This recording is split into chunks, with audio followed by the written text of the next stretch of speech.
Hello everyone, and thank you very much for joining us for our virtual Pituitary conference. This event is part of our We Are Pituitary campaign, celebrating all those involved within the pituitary community. This is one of our pre-recorded sessions, and you can find the full programme and other session information linked in the video description. You can also visit our website, pituitary.org.uk/virtual conference to find out more. We are delighted to be offering this event for free. However, if you would like to make a contribution, you can do so online, by text or over the phone. Please feel free to chat in the comments or on our social media channels, and any further questions you may have, we will try to answer throughout the week or as soon after the event as we can. This morning, I'd like to introduce Dr. Sue Jackson, who will be running our session on the psychological impact of pituitary conditions, as well as coping with anxiety during the pandemic. Sue is a Chartered Psychologist and is a member of our medical committee. She has supported us with many conferences in the past, and we're delighted to have her help us with our first online event. Thank you to Sue for delivering this presentation for us.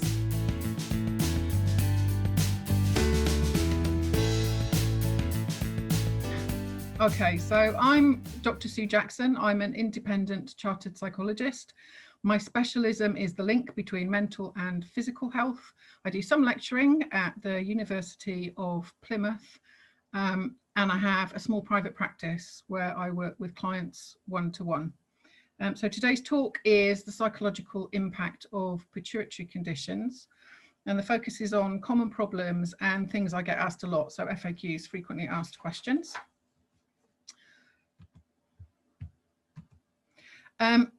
So broadly, the session outline goes as follows. So we're going to do a little bit about the psychological or psychosocial impact of pituitary conditions in quite broad terms. Common problems and frequently asked questions. I've kind of blended them together, and predominantly we're going to be talking about the psychosocial aspects. And I've been asked to do a bit about pandemic-related anxiety, and I've got a little bit at the end, which is about ideas for coping in the pandemic. So this feels like such a long time ago now. Myself and Dr. Morris and a whole batch of students back in 2006, would you believe, did a research project which was looking at the needs of pituitary patients, and we did this for the Pituitary Foundation. And even now, it is still the best way of describing the issues that patients face. So what came out of the research from talking to patients is that being diagnosed and living with a pituitary condition is very much a journey of change. And so at one end, you've got the diagnosis, and at the other end of that wiggly line, you've got adaptation and or acceptance. There are some people who say the wiggly line should actually go the other side of diagnosis as well, because for some people, actually getting to the point of diagnosis can take 10 years or more, and all kinds of things can happen in that period. I think some doctors kind of expect the journey from diagnosis to learning to live with the condition, the adaptation and the acceptance to be fairly straightforward. So it should be a straight line, a straight arrow. But what we found from talking to the patients was actually all kinds of things happen, and it's actually not straightforward. And that's why we show it as a wiggly line. So basically what we were told is that there are a lot of issues about identity, and it feels like a long and unsupported struggle to come to terms with all of the different changes that pituitary condition can potentially inflict on someone. Where patients had changes to their appearance, those could be felt as a loss. And people talked a lot about having diminished control and confidence to deal with the changes that they felt, the kind of knock-on effects of this in day-to-day life. There were other aspects as well. So infertility and loss of libido caused problems within relationships and marriage, and those had an impact on people's identity as well. For some individuals, there were some signs of post-traumatic stress, and I'm going to talk a bit more about that later on in this presentation. And basically, there was a lot of need to make adjustments across large areas of life. And a lot of the people talked about how the healthcare professionals weren't really recognising that that's the case. And they found it very difficult. That's not true for everybody. For some people, actually, it is straightforward. But there are others for whom it is difficult, it is hard. So everyone's pituitary journey is different. All of the different conditions can have various symptoms, and there can be various comorbidities, so other things that go along with it. Some of them are easier to deal with, some of them are more difficult to deal with. I think probably the biggest issue that I get asked about a lot is the fatigue and how to deal with that.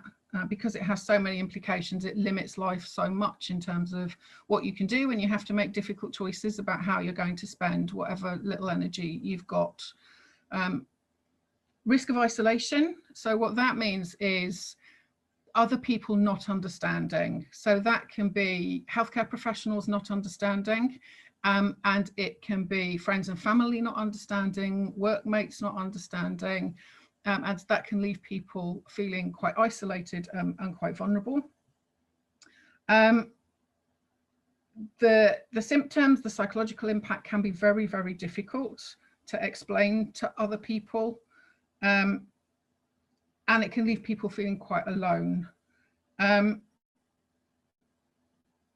think one of the issues is, and part of the reason it matters that we kind of put a lot of effort into trying to educate healthcare professionals, is that there's the potential of being just left to social media. And while there are a lot of things that are totally brilliant about social media, there are some aspects of it that can be difficult. So for instance, some people have told me that the people on forums can sometimes feel like they're the ones who've had a lot of problems and a lot of difficulties, and there's a lack of voices to balance that in terms of people sharing stories of where things have been okay and have been very straightforward. And so some people find social media alarming.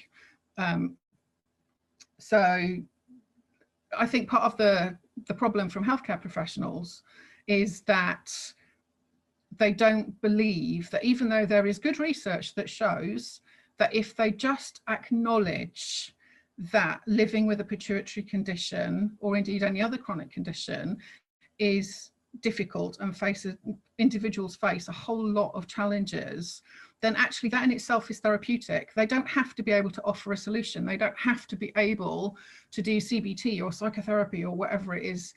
They just have to be willing to listen and say, yep, if I was in your shoes, I would find that really hard too. That actually in itself is therapeutic and really helps patients, and it's a real shame.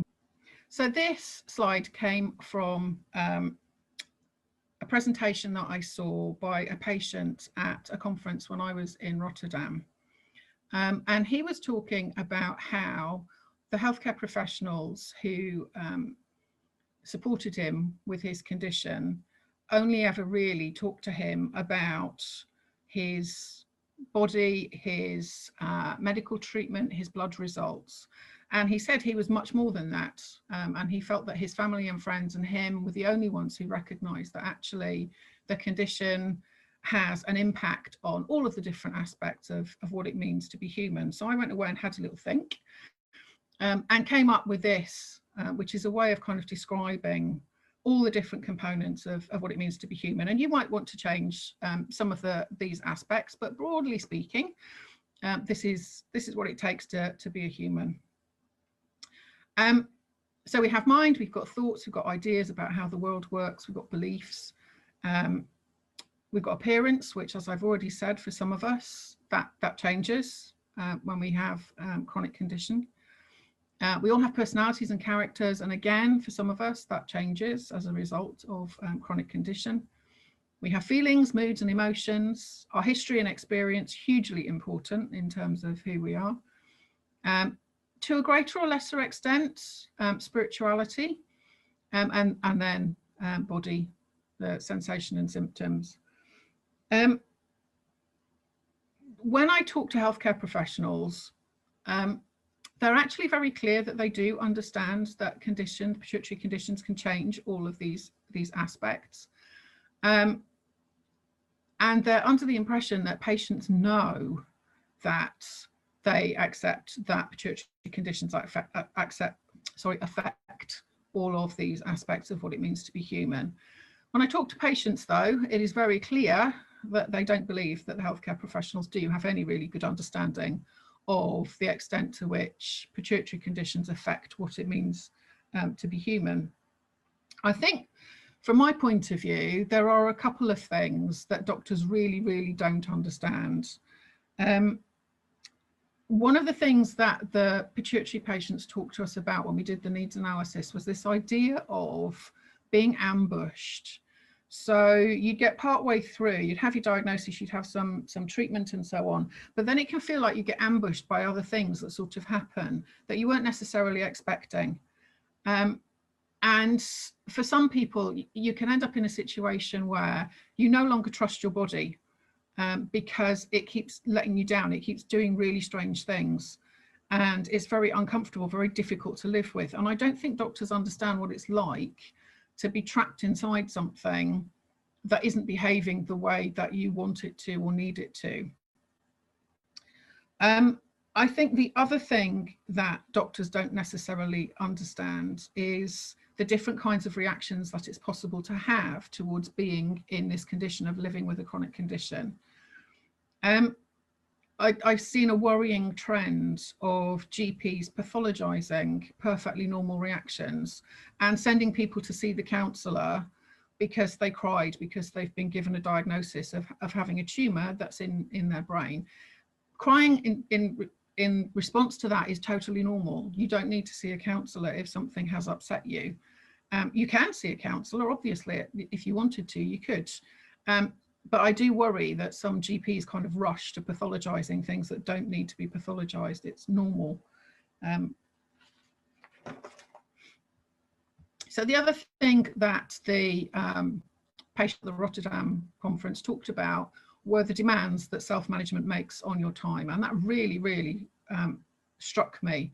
So what he said was there are 8,760 hours in the year, give or take a bit. And actually, in real terms, you don't get that much time with healthcare professionals over the year. And that means that the bulk of the time, you, your friends, your family, your carers, however your life is set up, you do the bulk of the condition management. And mostly that's unsupported. I think the other thing that kind of feeds into this is that the NHS is not really set up to support people with chronic conditions. So back in 2013, they said they were going to make significant changes in how the NHS operates to provide better support for people with chronic conditions. And it hasn't happened. So far, they have done nothing. That's despite the fact that 66% of the population, approximately, live with a chronic condition. So still, 80% of care offered by the NHS is offered in acute settings. So there's this massive disconnect between what people need and what's actually being offered. And it will be very interesting to see what happens and what changes happen in relation to long COVID now that we're in the pandemic, because I suspect that will act as a catalyst for change, although I have no way of predicting what that change will be. So the other aspect is of living with the condition is that it can kind of feel a bit like swings and roundabouts. So sometimes it feels like the condition dominates everything else, which is what that little picture on the left is showing you. So the pituitary condition is this big thing, it's dominating everything. It can be like that when you're first diagnosed. It can be like that every time you have a relapse or something ambushes you. I think what a lot of individuals would like is the kind of the version on the right, where you're able to do all of the things that you want to do, and managing the condition is one thing that you do, but it doesn't dominate. It kind of fits in with other things, but it can be quite tricky for some people to get to that point, because as I said before, for some people, pituitary conditions, diagnosis to kind of getting treatment, getting to a point where everything is stabilized is really straightforward. But for others, it's more complicated. And it just is more difficult. Excuse me. So one of the things that doctors can do, and I get this question a lot, is patients come to me and say, why is my doctor talking about my mental health? Am I going mad? And I think there's a bit of a problem here in that when we talk about physical health, we've got health and illness. We've got separate words, if you like, different ways of describing the different kinds of physical upheaval we can have. But when it comes to mental health, we tend to use it to cover the full range of everything, from being fine all the way through to being very distressed.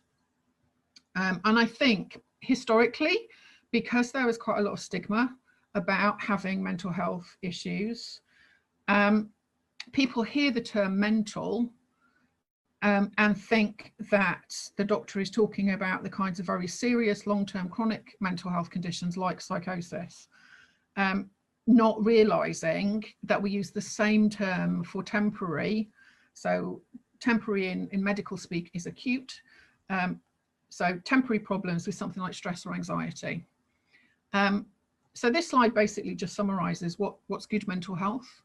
So mental health generally refers to our emotional and psychological well-being. So fundamentally, it's about how we think, how we feel, and how we behave. It's really important. It's just as important as our physical health. When you've got good mental health, the idea is that you can handle normal levels of stress, having an independent and full life, and this idea of resilience, being able to bounce back from difficult situations or life events. Mental health disorders, psychological distress takes many forms. It affects people in very different ways. So you can have mild to moderate problems. We usually refer to those like stress, anxiety, depression, etc. And then the less common but severe problems like the psychosis, schizophrenia, those kinds of things. And when we have some kind of mental health disruption, then there's a range of ways in which we can think, feel, behave, and relate to other people. And it can have a massive impact on how we feel we can cope. And I think we're seeing this writ large in the pandemic. And I'll talk about that a bit more later on. So I prefer the term psychological distress for talking about identifying anxiety, etc. Why does it matter? Well, because if you are psychologically distressed, so you're stressed, anxious, etc., you're more likely to experience more pain. It will be more difficult for you to be treatment adherent, so to follow the instructions that your doctors and nurses, etc., give you. You're less likely to be happy with the standard of medical care that you're experiencing, and people generally report reduced ratings of their quality of life. I've already talked about how it's really, really beneficial if doctors and nurses just acknowledge. They don't have to treat the psychological distress, they just have to acknowledge that it's normal. And that if they were in the same position, it would make a difference. And there is some really good research that shows that if you do that, it does improve patients' quality of life. And because they're feeling happier, then they actually need less medical treatment. The point at the bottom there, the National Institute for Health and Clinical Excellence says that distress is supposed to be assessed at key points within the patient care pathway. I think that's done to a greater or lesser extent. If I was being very honest, I would say lesser extent in a lot of GP surgeries and in the specialist centres. And I think some of that is because there's a shortage of psychologists to provide the support to the healthcare professionals to enable them to do it. So it is slowly improving. But it is very slow, and it would be good if we could improve services for people in this respect, because it does make a really big difference. So this is another common question I get asked, largely because people will go and see their doctor and he will say to them, you've got anxiety, and then give them antidepressants, and they get very confused and they don't understand why their doctor has done that. And doctors themselves, GPs, tend not to be so good at explaining the differences between stress, anxiety and depression. So this little drawing here is a picture of your threat system, which may or may not be a term you've come across before. So your threat system is, it's a bit of your brain that responds to threats. It's a very old part of your brain. I tend to draw it as a triangle, and I tend to refer to it as the toxic triangle, because you can get stuck in here and bounce around between these various experiences. So your threat system is designed to help you stay safe. That's what it's there for. And that when you're threatened by something like a health condition or whatever, it's supposed to come on. So you're supposed to experience some anxiety and some anger and frustration, if you like, and those emotions are there to tell you that there is something wrong and to help you get some sense of what you should be doing about it. So in simple terms, stress can kick off your threat response. It can make you react to something. So stress tends to be situation specific and immediate. So what I mean by that is you're about to go out the door and you can't find your keys. It is normal to have a stress response, excuse me, in that situation. It will vary from person to person, but basically stress affects your thoughts, your feelings, your behavior and your body. So if you can't find your keys and you're in a hurry, you might find that your temperature fluctuates a bit. You go hot and cold. You might feel slightly nauseous. You might start to feel a bit upset and a bit panicky. You might start doing what I call the headless chicken search, which is where there is no logic applied. You just kind of rush around a bit, and you might look one place 10 times and another place might not, where they actually are, might not actually get searched at all. Eventually you might kind of start to calm down a bit, and that's the point at which you remember to ask if there's anyone else around, if they have seen your keys. That's a normal kind of stress response. Once it's over, once you've got the keys, it'll take a little while, but it basically wears off fairly quickly. So that's stress. Worry is a situation where your thoughts can become a source of stress in their own right. So if we kind of work with the idea of the lost keys again. So stress is where you're going out of the door and you can't find them in that moment. Worry is where you find yourself thinking about whether you have lost your keys, and you intermittently check them during the day so that you're sure that you know where they are. So that's worry. You actually don't need your keys at the point that you're checking for them, but your brain is telling you you're having worrying thoughts, and so you feel the need to check. So worry is basically a source of your thoughts, as I say, becoming a source of stress. So you're thinking about things that might have happened in the past, could happen in the future, and it's playing on your mind. And that can set off this threat system, make you feel anxious, make you feel angry, or set off your feelings of sadness and so on. So in this particular drawing, if you like, we've got anxiety and anger down the bottom there. They're what we call high energy states. They take an awful lot of energy out of us to maintain them. They're exhausting. I think that's another thing that doctors do not understand, is that anxiety is exhausting to live with. And if you get stuck in here, if you're just kind of bouncing around and no one's reassuring you and you feel quite unsupported, then the only safety valve in this system is the depression up the top there. Now, it doesn't have to be full-blown clinical depression, but one of the things that your brain can do in order to reduce its cognitive overload is to reduce your interest in things. So you might kind of get up and feel in the morning, oh, you know, today is really difficult, not really interested in things, don't really want to do much. Sometimes that's your brain actually just saying it needs a rest, because it's expended so much energy through the anxiety or through the frustrations you've been experiencing. It just needs some downtime to get things back on track again.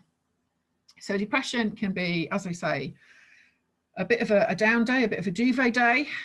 For some of us, it can be a little bit more extended than that, and it can go all the way up to clinical depression.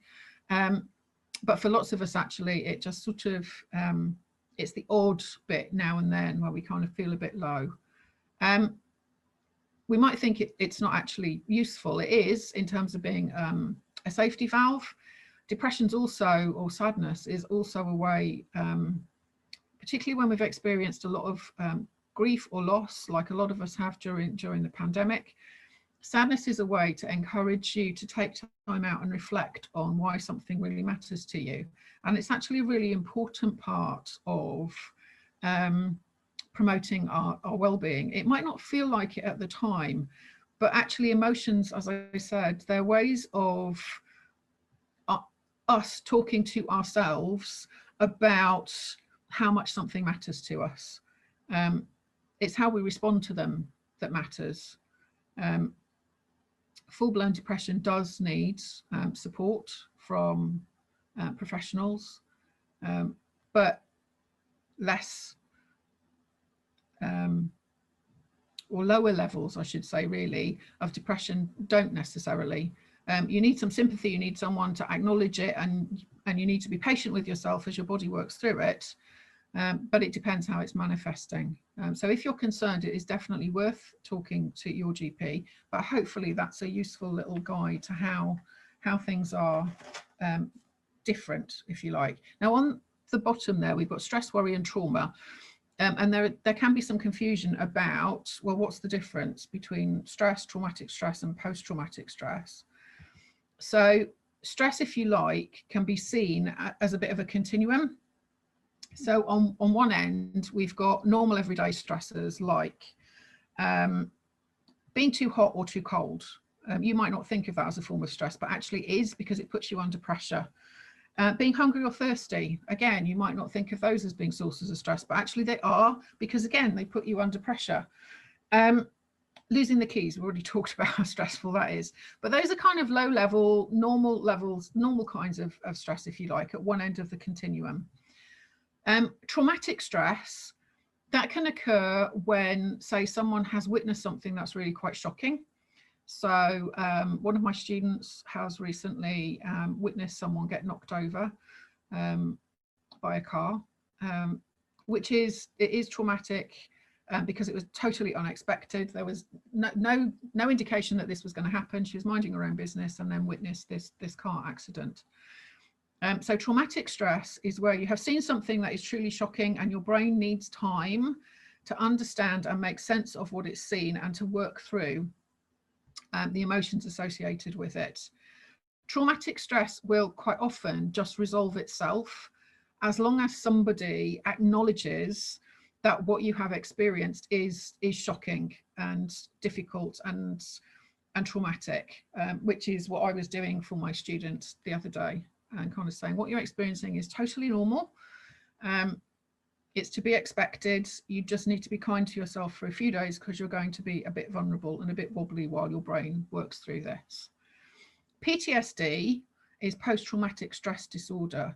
Now, in some people who experience a traumatic event, if the trauma is not acknowledged, if it is not properly supported, then the trauma can effectively become hardwired, if you like. And so that short-term vulnerability becomes a long-term chronic problem. Now, there are some things that seem to short-circuit this and are so shocking that it leaves you with PTSD straight off. And we see this in combat veterans coming back from theatre of war. They've experienced things that are so traumatic, it has changed the way that they experience the world around them. And so when they come back, they talk about these any or all of these symptoms. So this slide shows the list of common post-traumatic stress disorder symptoms. So you might get flashbacks, which feel like you're back there and re-experiencing it. The flashbacks can happen at any point during the day. Intrusive memories, again, can happen whenever. So you're thinking about something else and the thought just pops into your head. Dreams and nightmares, not uncommon. Feeling distressed when you come across something similar. So I did some work with someone who'd been in a car crash, and every time he had to drive past that particular point where the car crash happened, or where he was saw something on the television that resembled it, he would have a reaction to it. Actively avoiding certain things because it reminds you of the trauma, and you're getting a lot of distress and flashbacks and so on. We don't always have complete memories. So one of the things your brain can do to protect you is to basically make the memory completely inaccessible. It's a bit of a weird feeling because you know that something has happened and you can remember the events either side of it, but the bit in the middle is missing. And people find that really unsettling.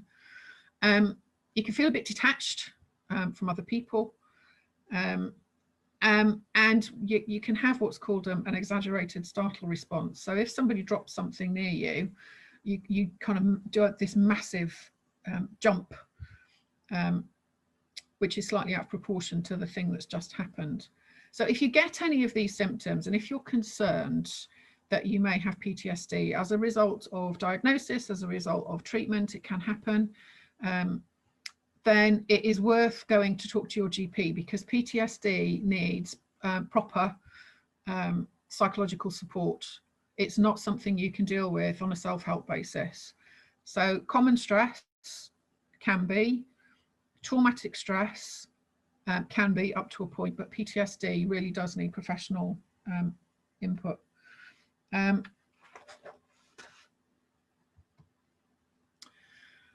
So being kind to ourselves really, really matters. I've already said we've got the toxic triangle on the right hand side there. So this drawing comes from Paul Gilbert's work around what it means to be human.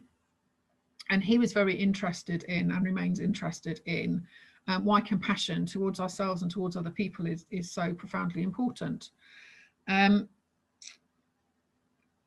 Unsupported stress, worry, trauma, all those things that I've just been describing, tends to leave people stuck in their toxic triangle, in their threat system. And so you bounce around in there, as I've just been describing. But Gilbert says we've got two other brain systems that we can and should use, that kind of balance our system off, if you like. So on the left there, you've got, it looks a bit strange, doesn't it? Because we've got heart space in yellow. And we've got headspace in green. This is done on a traffic light system. It's done on a traffic light system because when your threat system is on, you have to stop and do what it says. You can't override it. You just have to kind of work your way through it. The other two, your headspace, that's the bit of your brain that is really, really interested and curious about the world around you. Gilbert calls it your drive system. It's the bit that likes learning. It's the bit that likes problem solving. It's the bit that kind of, if you set yourself any goals in January, if you do that kind of thing, that's the bit of your brain that does that. If you know any workaholics, they really, really like their drive system. It gives you that sense of being alive, that sense of excitement. Workaholics are interesting individuals because they overuse their drive system. So they're in there a lot. And that's just as problematic as being stuck in your threat system, because while it feels lovely, those feelings, drive, excitement, vitality, they're all at high energy states. And again, your body can't do them for extended periods of time, which is why it's not uncommon for individuals who are a bit workaholic to every so often have a bout of depression or lowered mood, where they lose interest in things for a bit. And they always, the ones that I've worked with always say, it comes out of a clear blue sky. I don't see why this keeps happening. And in part, it's because they don't do enough proper self-care. They overuse their drive system. And as a result, they kind of bounce into the toxic triangle, because their system is unbalanced. They're overdoing the drive system thing. So you have green for go, which is your drive system, which, as I say, is a lovely thing. It feels lovely to be able to do things, but we need something to balance it. And so hence the heart space is in amber, because it's the bit where you have to wait. So your heart space is, Gilbert calls it your affiliation center. It's about your relationship with yourself and your relationships with other people too. It's about appropriate self-investment. It's about good self-care. Just like the other two brain systems, it's associated with feelings. These ones they're much lower level. So you have contentment, safety, and well-being. So you're not burning up energy. Your heart space is the place, it balances off the other two. So it's the bit where you can get some energy back, if you like, and have a bit of a rest. So it does two things. It enables proper restoration, and it enables that kind of rest when you need to help you recharge your batteries. You can do that in different ways. There's passive ways of doing that, so breathing exercises, that kind of thing, and you know, following the 6-day rules if you've got pituitary conditions that require you to do that kind of thing. But it's also about spending time doing hobbies, and doing things that just interest you because they interest you, not for any other reason. And that's just as important as doing the drive system thing. I think for some individuals who have pituitary conditions that lead them to a lot of fatigue, the problem can be that we kind of feel that we're forced to make choices, and a lot of the choices that we have to make are the ones that involve the drive system. So we end up having to prioritize the responsibilities that are associated with normal activities of daily living, so maintaining the house, etc., going to work, those kinds of things. And we can feel very guilty if we don't have so much energy, so we have to rest more. And we can also feel very guilty because we would really like to spend some of our energy on banking it, if you like, in the heart space, spending time doing some of the stuff, the hobbies and so on. And we can feel almost like we shouldn't be doing that if we have some energy, we should be spending it on doing the work and the house chores and so on. But actually you need a balance between those two things. When our system is in balance, you move naturally between those two things, between your heart space and between your head space. And that is how it should be. You need some time where you're kind of almost idling along, kind of waiting and investing in yourself, allowing your energy to come back up again so that you can do the things that you want to do and don't get sucked into your toxic triangle. So part of this, I said the affiliation center is also about your relationship with yourself. The way that we talk to ourselves about the things that we have to do really matters. If you make a mistake and you give yourself a really hard time, what Gilbert's research showed was that shouting at yourself, calling yourself names, has the same impact on you as if someone stood in front of you and shouted at you. And so his research shows that if someone shouts at you, unsurprisingly, your brain reacts as though that's a threat and your threat system comes on. The same thing happens when you do it to yourself. So if you're routinely giving yourself a hard time, you can accidentally switch your own threat system on. And so you can, there are a variety of ways of actually getting into your threat system. So the way that we talk to ourselves actually really matters in terms of keeping things in balance. And if I had to say which bit of this is the most important, I would say it's your heart space. Because most of us are quite good identifying things that we need to do, and most of us are quite good at, you know, when our threat system is on, we have to do what it says. What most of us are not so good at is looking after ourselves well, but it really, really matters. You do need some time in your heart space every day. So if we do that, if we can manage to get our life into some kind of balance, then it makes things easier. When we don't, it makes things more difficult. So here's just a simple example of it matters because of treatment adherence. So people will have problems following and being treatment adherent if you've got really complicated medical routine that you've got to follow. If you have been traumatized in some way, shape or form by something and no one's acknowledged it and it's still hanging around because it's unresolved. If you're having problems accepting the condition, so for instance, I work with a lot of clients, not just with pituitary conditions, but other chronic conditions, who just want to get back to how things were before they had the condition. And that's not possible because of the condition they've been diagnosed with.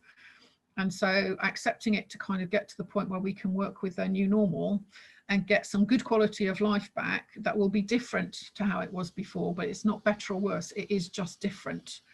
That can be really important. Condition, if the changes are very significant, yes, you can end up with unrecognized and unresolved grief that can also hang around and cause problems. I think one of the things that healthcare professionals don't always understand is that when someone's been traumatized by something, when their threat system is particularly active, you get this increased emotional sensitivity and increased reactivity. And I know an awful lot of the patients that I work with, they come and see me because they don't recognize their reactions to things anymore. So for example, they might have watched the news before they were diagnosed, etc. And that was fine. They saw sad things on the news and they could recognize that it was a sad thing, but they didn't cry about it. Whereas the reason they've come to see me is because they are concerned that when faced with the evening news, it is making them cry, and they don't recognize that reaction in themselves. And yeah, I think that some doctors don't understand that that is part of, for some people, the experience of having a chronic condition. It can lead to emotional sensitivity. That sensitivity in itself can then cause problems with the way that we process situations.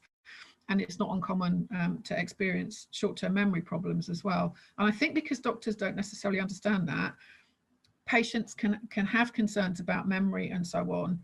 And then that's another thing that worries them, that they're going mad or that they've got dementia, when they haven't. It's a short-term thing. It's associated with the trauma and the emotional sensitivity. It will actually gradually wear off, or at least reduce, if it doesn't completely go away. And all of these things, unfortunately, can lead to low self-esteem and people feeling really bad about themselves because life isn't the same as it was, and they're finding that really difficult to cope with. So if we move on to what's happening to us all in the pandemic, this drawing, this little, it looks like a pie chart, or a pie really. So this is from work that was done a long time ago by two scientists called Prochaska and Di Clemente. And they were really interested in what it takes for us to be able to change our behavior. Now, they were interested particularly in smoking, but actually it applies to all different kinds of behavior change. So you've got different bits of, different segments of that circle. So the top right is pre-contemplation. So that means that you're going along in your life and you have no idea that things are about to change for you. Contemplation means that something has happened and you have some sense that things might be going to change for you. So we were all pretty much in this position in relation to the pandemic this time last year. We were getting some sense that things were going to have to start changing, and our government was giving us very mixed messages, which meant that the preparation that we needed to do to make those changes was not very good. Generally speaking, and that wasn't our fault as a nation, that was our government's fault. Thank you very much. So you go from having this sense of that everything's fine to actually there might be something that I need to deal with, to needing some time to understand that and get some ideas around what might you do in relation to it. What is it that I need to do to be able to manage this? Then we have the action section, which is basically you trying things out. And humans being what they are, and the pandemic being what it is, we have had so many changes that we have had to make, that the kind of preparation and action is kind of, it's overwhelming. What our government wanted was to be able to get us to the point where it could just issue an edict and we would all obey. So basically to go from contemplation to maintenance, the idea that we all just get with the program and we all do everything that's demanded of us all the time. So maintenance is basically where you have completely understood what the change is, you know what it is you have to do, and you are able to do it without having to think about it. It's your new normal. We are nowhere near that in the pandemic yet. Basically, we're still, it's not clear where the new normal is. I think for some things like mask wearing, etc., people are generally getting with that. We've prepared ourselves, we have got masks, we generally wear them. There's the odd bit where people are getting it wrong, and you can see that on the telly. You're not supposed to wear your mask under your chin. You're not supposed to have it underneath your nose. You're not supposed to touch the front of it while you're out and about if it slips down. And you can see people doing that because actually it's quite tricky. Learning how to wear a mask and not actually touch it when it's on your face takes practice. And for lots of us, because we're locked down in our houses, we're not getting the practice we need to be able to actually be able to wear a mask without fiddling with it. So part of the problem with the pandemic is the disruption it's causing, and the fact that there is just so much that has changed in such a short space of time. Humans are not good with uncertainty, and unfortunately our government's messaging has not been particularly consistent. There are various people in the media who quite rightly are calling for an inquiry because there are some concerns about how it's been managed. There are things that we're still learning about the virus. For all that the scientists are working really hard, there are lots of things we still don't know. The lockdown rules keep being changed because they have to be, because that's just part of the nature of living in a pandemic. There's been quite a lot, understandably, of increases in anxiety, depression, frustration, and anger. People do not do well when they're socially isolated, and there are staggering amounts of grief and loss around in our world as well at the moment. So actually the pandemic is putting a huge amount of strain on all of us in different ways. One of the things that I've got a bit frustrated about is the fact that actually we don't really have a word for the different kinds of strain that we're experiencing. And I've had a lot of time to read during the pandemic, particularly in the first 6 months when I didn't have much to do. And I discovered that Charles Dickens and Edgar Allan Poe used this word, inanition, and it describes a lack of vigor, vitality, or enthusiasm that's due to a lack of nourishment. And the nourishment can be in any form, social, physical, mental, or spiritual. And that to me encapsulates the problem that we are all currently facing. In order to have a balanced life, we generally as humans set up our lives so that it meets our needs, and we tend to do it unconsciously. What the pandemic has done and the lockdown has done has meant that we are being starved of our usual ways of looking after ourselves, if you like. So these 4 domains actually really matter. One of the things that I've been getting my students to do is to actually have a look at these different domains and to see how they're performing in them. So they do a little bit of an audit about how did they do these things before the pandemic, how are they doing now, and then to look and see where are the gaps. Are there some areas where things are going fine? And there will be some, might not be a lot, but there will be bits and pieces where actually things are still okay. And we've been getting them to make lists of things to look forward to, things that they're going to do when life gets back to normal. And for some other things, trying to think of ways of doing that, but in a very different way so that it's safe.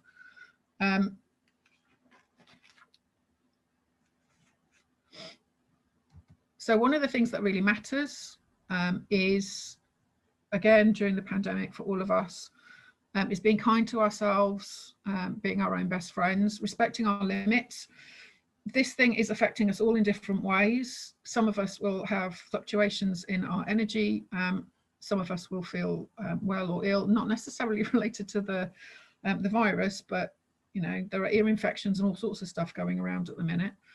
I think we need to forgive ourselves. There has been, particularly at the start of the lockdown, there was a lot of talk about we're all stuck at home, this is the time to write your novel or to do these kind of amazing things. And actually, for the majority of people, now is not the time to be writing your novel or whatever it might be, because it's just so shocking and such a difficult thing to comprehend. And as I say, the change has been across so many domains of life that actually we just kind of, we need to get through it. And for some of us, getting through it is not very pretty.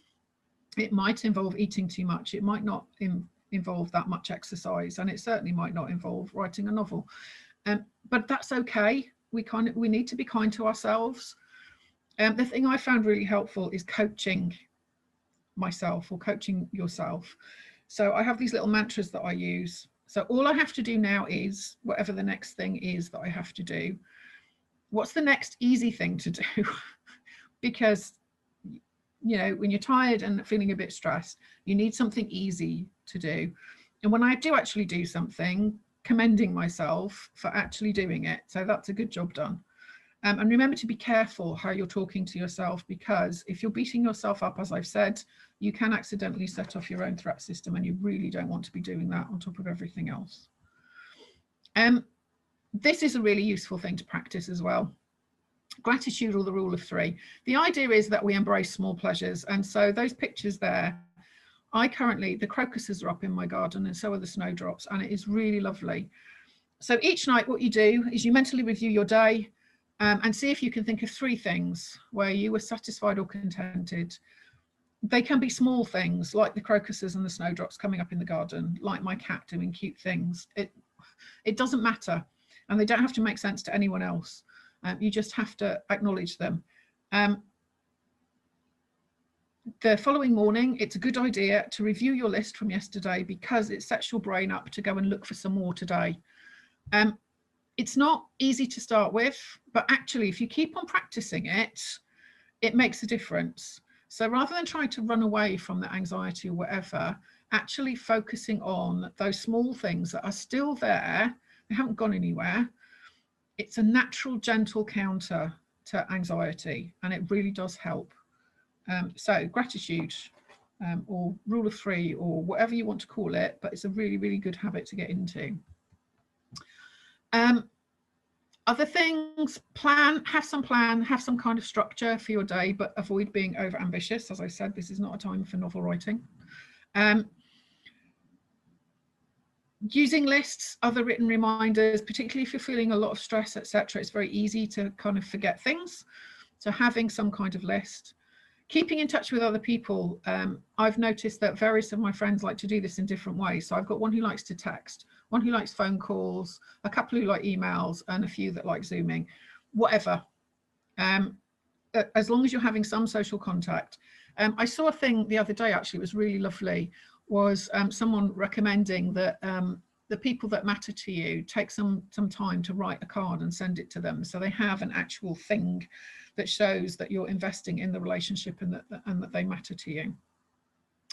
Spend time on hobbies. I talked earlier about why that's really important. Getting out for a short walk every day. If you're inside all day every day, it can cause sleep disruption because your brain gets a bit confused. It's not getting enough natural light.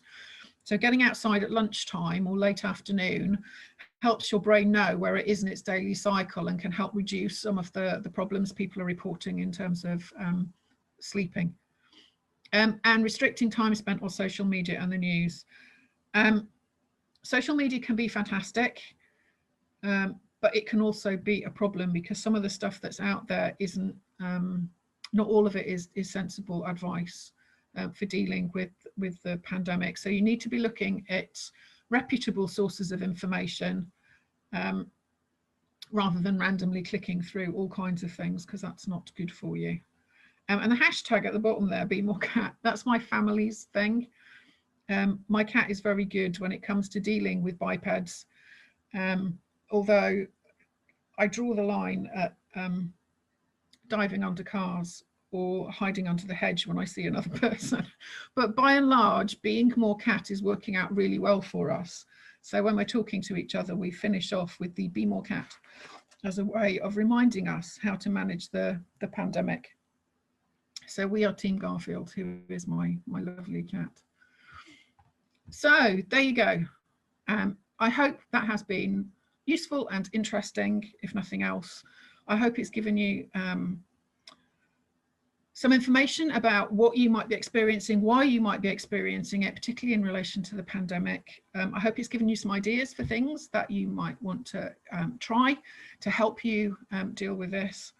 And as it says there, thank you very much for your time and attention.